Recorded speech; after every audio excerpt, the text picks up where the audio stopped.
ಇವತ್ತು ಹರಿಹರ ಪಂಚಮಸಾಲಿ ಪೀಠ ಒಂದು ದೊಡ್ಡ ಹೈಡ್ರಾಮಕ್ಕೆ ಸಾಕ್ಷಿಯಾಗಿತ್ತು. ಸುಮಾರು 15 ಜನ ಟ್ರಸ್ಟಿಗಳ ಪೈಕಿ 13 ಜನ ಸ್ವಾಮೀಜಿಗಳು ಪದಚ್ಯುತಿಗೊಳಿಸಬೇಕು ಅನ್ನುವಂಥ ನಿರ್ಣಯಕ್ಕೆ ಬಂದಿದ್ದಾರೆ. ಇದಕ್ಕೆ ಸಂಬಂಧಪಟ್ಟಂತೆ ಇದು ಮೇಜರ್ ಡೆವಲಪ್ಮೆಂಟ್ ಈಗ ಹರಿಹರ ಪಂಚಮಸಾಲಿ ಪೀಠದಲ್ಲಿ ನಡೀತಾ ಇದೆ.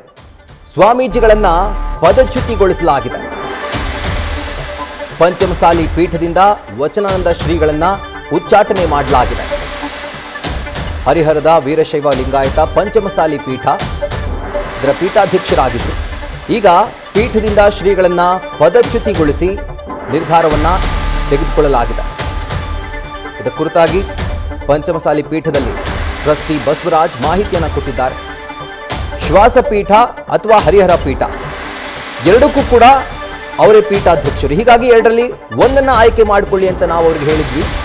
ಆದರೆ ಸ್ವಾಮೀಜಿಗಳೇ ಇನ್ನೂ ಕೂಡ ಆ ಗೊಂದಲವನ್ನು ಮುಂದುವರಿಸ್ಕೊಂಡು ಬಂದಿದ್ದಾರೆ.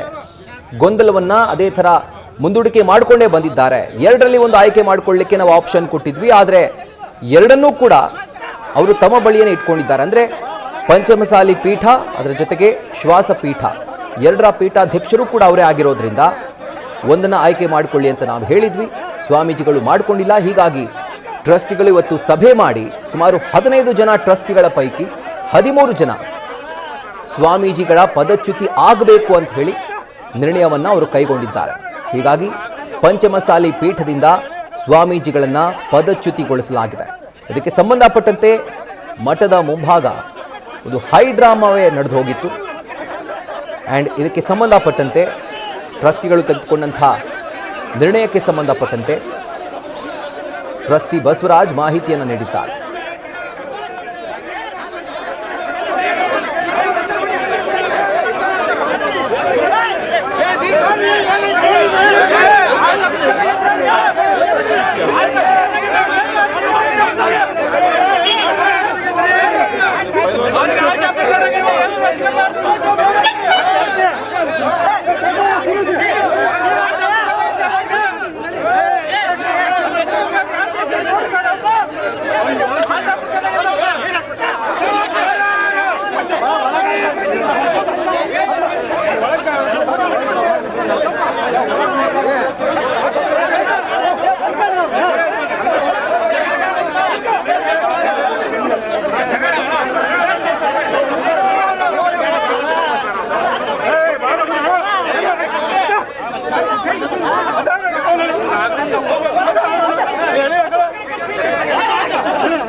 ಇವತ್ತು ಹರಿಹರದ ಪಂಚಮಸಾಲಿ ಪೀಠದ ಮುಂಭಾಗ ಭಕ್ತರು ಜಮಾವಣೆಗೊಂಡು ಮಠದ ಟ್ರಸ್ಟಿಗಳ ವಿರುದ್ಧವೇ ಅವರು ಧ್ವನಿ ಎತ್ತಿದ್ರು. ಯಾಕೆಂದ್ರೆ ಸರ್ಕಾರ ಕೊಟ್ಟಿರುವಂಥ ಅನುದಾನ ಆಗಿರ್ಬೋದು, ಭಕ್ತರ ದೇಣಿಗೆ ಆಗಿರ್ಬೋದು, ಸುಮಾರು 19 ಕೋಟಿ ರೂಪಾಯಿ ಅವ್ಯವಹಾರವಾಗಿದೆ.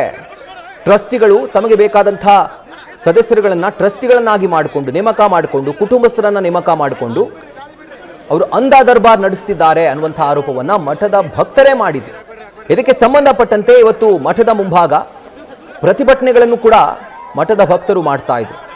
ಆ್ಯಂಡ್ ಅಲ್ಲಿ ಒಂದು ಮಾತನ್ನು ಹೇಳ್ತಾರೆ ಭಕ್ತರೊಬ್ಬರು, ಸ್ವಾಮೀಜಿಗಳನ್ನು ಕೂಡ ಇವರು ಗಣನೆಗೆ ತೆಗೆದುಕೊಂಡಿಲ್ಲ, ಸ್ವಾಮೀಜಿಗಳ ವಿರುದ್ಧ ಕೂಡ ಇವರು ಹುನ್ನಾರವನ್ನು ನಡೆಸ್ತಾ ಇದ್ದಾರೆ ಅನ್ನುವಂಥ ಆರೋಪವನ್ನು ಮಾಡಿದ್ರು. ಅದಾಗಿ ಕೆಲವೇ ನಿಮಿಷಗಳಲ್ಲೇ ಟ್ರಸ್ಟಿಗಳು ಒಳಗಡೆ ಮೀಟಿಂಗ್ ಮಾಡಿ ಸ್ವಾಮೀಜಿಗಳನ್ನ ಪದಚ್ಯುತಿಗೊಳಿಸಿದ್ದಾರೆ.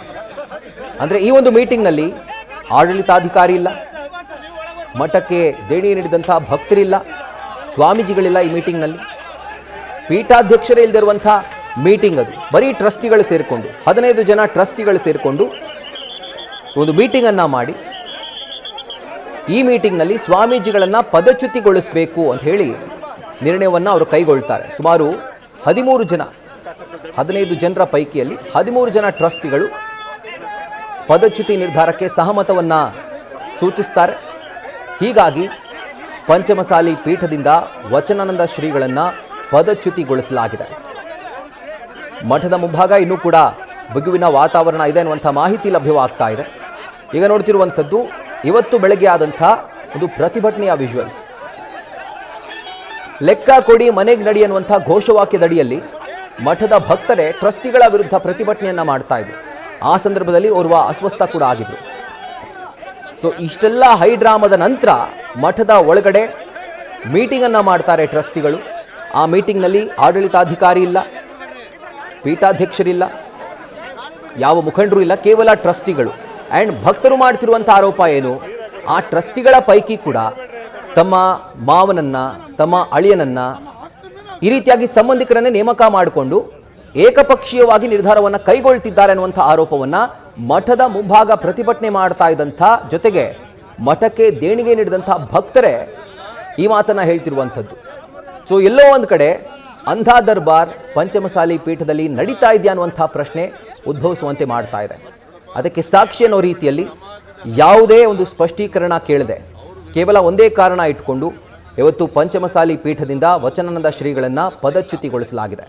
ಆದರೆ ಟ್ರಸ್ಟಿಗಳು ಕೊಡ್ತಾ ಇರುವಂಥ ಸಬೂಬೇನು, ಸ್ವಾಮೀಜಿಗಳಿಗೆ 2 ಆಪ್ಷನ್ ಅನ್ನು ಕೊಟ್ಟಿದ್ವಿ. ಒಂದು ಶ್ವಾಸಪೀಠ ಬೇಕಾ ಅಥವಾ ಪಂಚಮಸಾಲಿ ಪೀಠ ಬೇಕಾ, ಎರಡಲ್ಲಿ ಒಂದನ್ನು ಆಯ್ಕೆ ಮಾಡಿಕೊಳ್ಳಿ ಅಂತ. ಆದರೆ ಸ್ವಾಮೀಜಿಗಳು ಯಾವುದನ್ನು ಆಯ್ಕೆ ಮಾಡಿಕೊಂಡಿಲ್ಲ. ಹೀಗಾಗಿ ಶ್ವಾಸಪೀಠಕ್ಕೆ ಅವರನ್ನು ಸೀಮಿತವಾಗಿಸಿ ನಮ್ಮ ಪೀಠದಿಂದ ಅವರನ್ನು ಪದಚ್ಯುತಿಗೊಳಿಸೋದಕ್ಕೆ ಟ್ರಸ್ಟಿಗಳು ನಿರ್ಣಯವನ್ನು ಪಾಸ್ ಮಾಡಿದ್ದಾರೆ ಅನ್ನುವಂಥ ಮಾಹಿತಿಯನ್ನು ಟ್ರಸ್ಟಿ ಆಗಿರುವಂಥ ಬಸವರಾಜ್ ನೀಡಿದ್ದಾರೆ. ಸೊ ಹೀಗಾಗಿ ಈ ಒಂದು ತಿಕ್ಕಾಟ ಮಠದ ಟ್ರಸ್ಟಿಗಳ ಜೊತೆಗೆ ಭಕ್ತರದೇನು ನಡೀತಾ ಇದೆ, ಆ ತಿಕ್ಕಾಟ ಮುಂದಿನ ದಿನಗಳಲ್ಲಿ ಎಲ್ಲಿಗೆ ಹೋಗಿ ತಲುಪುತ್ತೆ ಕಾದು ನೋಡಬೇಕು. ಬಟ್ ಈಗ ಸಿಗ್ತಿರುವಂಥ ಅಪ್ಡೇಟ್ ಏನು ಅಂತಂದರೆ, ಪಂಚಮಸಾಲಿ ಪೀಠದಿಂದ ವಚನಾನಂದ ಶ್ರೀಗಳನ್ನು ಪದಚ್ಯುತಿಗೊಳಿಸಲಾಗಿದೆ. ಪದಚ್ಯುತಿಗೊಳಿಸಿ ಟ್ರಸ್ಟಿಗಳು ಒಂದು ನಿರ್ಣಯವನ್ನು ತೆಗೆದುಕೊಂಡಿದ್ದಾರೆ. ನ್ಯೂಸ್ ಫಸ್ಟ್ ನಿರ್ಭೀತಿಯಿಂದ ನಿಮ್ಮ ಪರವಾಗಿ.